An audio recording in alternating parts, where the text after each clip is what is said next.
ಕರ್ನಾಟಕದ ವಾಯುವ್ಯ ಗಡಿಯಲ್ಲಿರುವ ಬೆಳಗಾವಿ ಕೇವಲ ಒಂದು ಜಿಲ್ಲೆಯಲ್ಲ, ಅದೊಂದು ಅದ್ಭುತ ಸಾಂಸ್ಕೃತಿಕ ಸಂಗಮ. ಮಹಾರಾಷ್ಟ್ರ ಮತ್ತು ಗೋವಾ ರಾಜ್ಯಗಳ ಗಡಿಗೆ ಹೊಂದಿಕೊಂಡಿರುವ ಈ ಭೂಮಿ ಉತ್ತರ ಕರ್ನಾಟಕದ ಖಡಕ್ ಸೊಗಡು ಮತ್ತು ನೆರೆ ರಾಜ್ಯಗಳ ಸಾಂಸ್ಕೃತಿಕ ವೈವಿಧ್ಯತೆಯನ್ನು ತನ್ನ ಒಡಲಲ್ಲಿ ಅತ್ಯಂತ ಸುಂದರವಾಗಿ ಬೆರಗಿಸಿಕೊಂಡಿದೆ.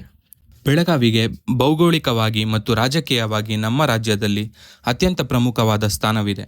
ಇದು ಕರ್ನಾಟಕದ ಅತ್ಯಂತ ದೊಡ್ಡ ಜಿಲ್ಲೆಯಾಗಿದ್ದು, ಇದರ ಪ್ರಾಮುಖ್ಯತೆಯನ್ನು ಸಾರಲೆಂದೇ ರಾಜಧಾನಿ ಬೆಂಗಳೂರಿನ ಹೊರಗಡೆ ಇಲ್ಲಿ ಭವ್ಯವಾದ ಸುವರ್ಣ ವಿಧಾನಸೌಧವನ್ನು ನಿರ್ಮಿಸಲಾಗಿದೆ.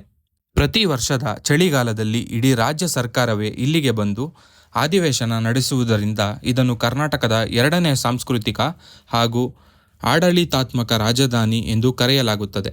ಈ ಊರಿನ ಹೆಮ್ಮೆ ಕೇವಲ ರಾಜಕೀಯ ಶಕ್ತಿಯಲ್ಲಿ ಮಾತ್ರವಿಲ್ಲ, ಇಲ್ಲಿನ ಮಣ್ಣಿನ ರುಚಿಯಲ್ಲೂ ಇದೆ. ಬೆಳಗಾವಿ ಎಂದರೆ ತಕ್ಷಣ ನೆನಪಿಗೆ ಬರುವುದು ಜಗತ್ಪ್ರಸಿದ್ಧ ಬೆಳಗಾವಿ ಕುಂದ. ಹಾಲನ್ನು ಗಂಟೆಗಟ್ಟಲೆ ಅತ್ಯಂತ ತಾಳ್ಮೆಯಿಂದ ಕಾಯಿಸಿ ಗಟ್ಟಿ ಮಾಡಿ ತಯಾರಿಸುವ ಈ ಮಧುರವಾದ ಸಿಹಿ ತಿಂಡಿಯ ರುಚಿ ಜಗತ್ತಿನಲ್ಲಿ ಬೇರೆ ಎಲ್ಲೂ ಸಿಗುವುದಿಲ್ಲ. ಇದರೊಂದಿಗೆ ವಿಶಿಷ್ಟವಾದ ಸಣ್ಣ ಅಕ್ಕಿ ಹಾಗೂ ಹಸಿರು ಮಸಾಲೆಯ ಘಮವನ್ನು ಹೊಂದಿರುವ ಇಲ್ಲಿನ ಸಾಂಪ್ರದಾಯಿಕ ನಿಯಾಜ್ ಬಿರಿಯಾನಿ ಆಹಾರ ಪ್ರಿಯರ ಸರ್ವಕಾಲಿಕ ನೆಚ್ಚಿನ ತಾಣವಾಗಿದೆ. ಪ್ರಕೃತಿ ಸೌಂದರ್ಯದ ವಿಷಯಕ್ಕೆ ಬಂದರೆ ಬೆಳಗಾವಿಯಲ್ಲಿರುವ ಗೋಕಾಕ್ ಜಲಪಾತ ಇಡೀ ದೇಶದಲ್ಲೇ ಪ್ರಸಿದ್ಧ ಪಡೆದಿದೆ. ಘಟಪ್ರಭಾ ನದಿಯು 170 ಅಡಿ ಎತ್ತರದಿಂದ ಕಂದಕಕ್ಕೆ ಧುಮುಕುವ ಈ ಭವ್ಯ ನೋಟವನ್ನು ನೋಡಲು 2 ಕಣ್ಣುಗಳು ಸಾಲದು. ಇದರ ಸೌಂದರ್ಯದಿಂದಾಗಿಯೇ ಇದನ್ನು ಭಾರತದ ನಯಾಗರ ಎಂದು ಕರೆಯಲಾಗುತ್ತದೆ.